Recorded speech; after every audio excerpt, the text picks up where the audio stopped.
It was so bad that I wanted to leave. I didn't even want to get paid. I just wanted to go. Have you ever been in a situation, or you've been hired to do something, or whatever, where just halfway through, or even before that, you wish that it was over, and it just seems like it just keeps getting worse and worse and worse. And it was nothing that you did. It was just the situations that you couldn't control that just made this whole thing to where you don't even want to get paid. You just want to get out of there. Like, at this point, you don't care about the paycheck, and you want to leave. Well, that happened to me, and it was kind of traumatizing.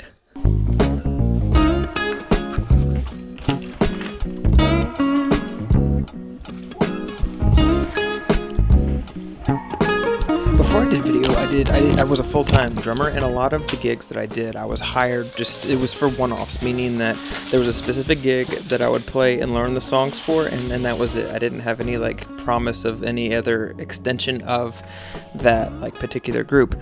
And a really common way to do one-offs, or a really easy, convenient way to get gigs for one-offs and stuff, is church gigs. And there was one time where I got hired for a gig that it went horribly wrong. And it was a weird gig to begin with. But from the start of me getting there to me leaving, it was so bad. I didn't know if I wanted to play drums for money ever again. And it was one of the first paid gigs that I've ever got to.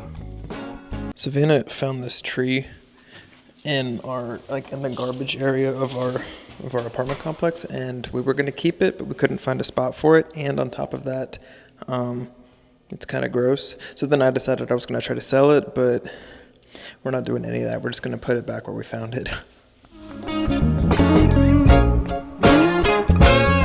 So for this gig, it was a gospel gig, which already I wasn't super at the time. I wasn't super experienced in gospel music. I was mostly I mostly played CCM, which is contemporary Christian, less difficult music. So I was already uncomfortable with the music style, but that was fine. They gave me a couple of lists of what I would be playing, and I learned those verbatim. I learned note for note what I was supposed to play. And because of that, every other gig, I felt like I was pretty well prepared until I get to the gig, and then that's when things started getting kind of weird. And nothing had gone wrong yet, but things started to veer in a direction that I didn't really understand or expect. Thanks for taking the trash out. I pretty much didn't help at all.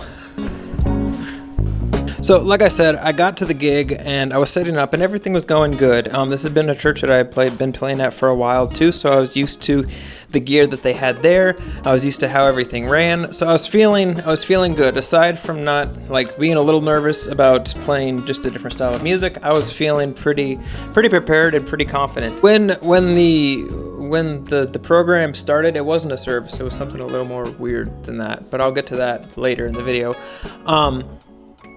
When the program started, it was fun. We played the couple of songs that I was supposed to play, and I didn't play them perfectly, because you rarely ever do with these kind of gigs, but I played them to the best of my ability, and I don't think anything was missing or lacking. I pretty much, for everybody that was involved, I pretty much nailed it. And then after we finished the songs that I had learned, they started saying random names of songs that I have never heard. And typically in a music setting, when they start doing that, that means you're going to be playing those songs. And if you've never heard those songs before, well, now fortunately for me, I've matured as a drummer, and I can pretty much figure out and BS my way through most songs. But this was before that, and I was still, again, this was my first paid gig. This was my first start to my actual professional-ish career. I had no idea what I was doing. It got to the point where they just did the first, they did a reprise, or they did a section of a song I had never heard, and I kind of made it up as I went along, and I kind of made it work.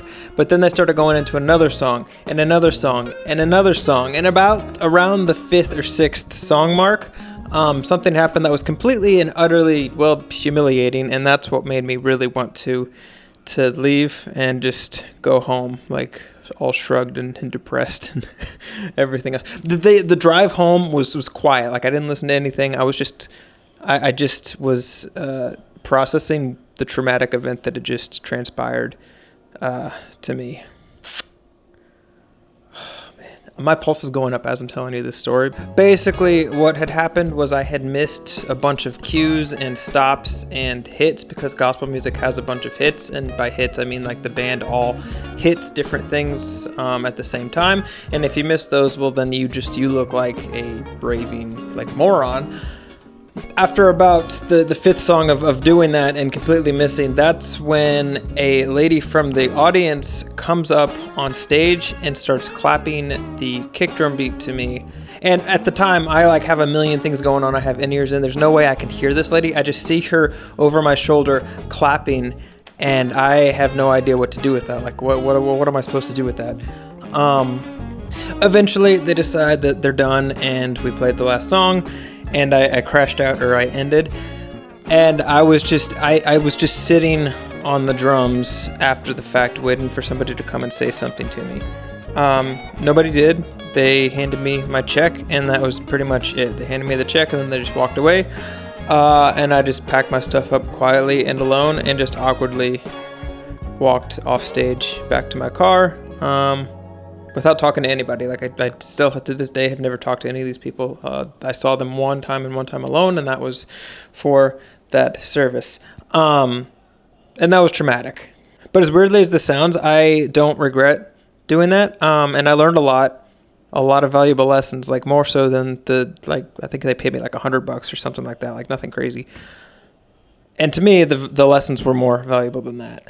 And I think the biggest lesson for me was just the ability to just keep going and try to shrug off mistakes, even if you're completely like bombing and failing. Because up to this point, I was able to prepare for everything. And for the most part, I pretty much felt like I nailed most things that was thrown at me, because it was all stuff that I could prepare for and see coming. But I feel like the true mark of like any good artist, whether it be music, videos, or whatever, any true professional, I feel like it's not what they can prepare for that makes them great. It's what they do with the things that they can't prepare for and how they handle themselves that makes them great. If you look at like a nurse in the ER, they don't see any of the stuff coming when people come into the door, and they're just expected to react like that. And what separates the great ones from the ones that are just okay is the way that they can react, how they react, and how quickly they react to those situations. Same thing with any profession. Like if you can react to something that you didn't see coming and you can do it well, then there's a lot of value in that. And that was probably the biggest thing and the biggest lesson that I learned, like doing this whole thing. It was also a funeral service. It wasn't like a church. It was a funeral service, which was.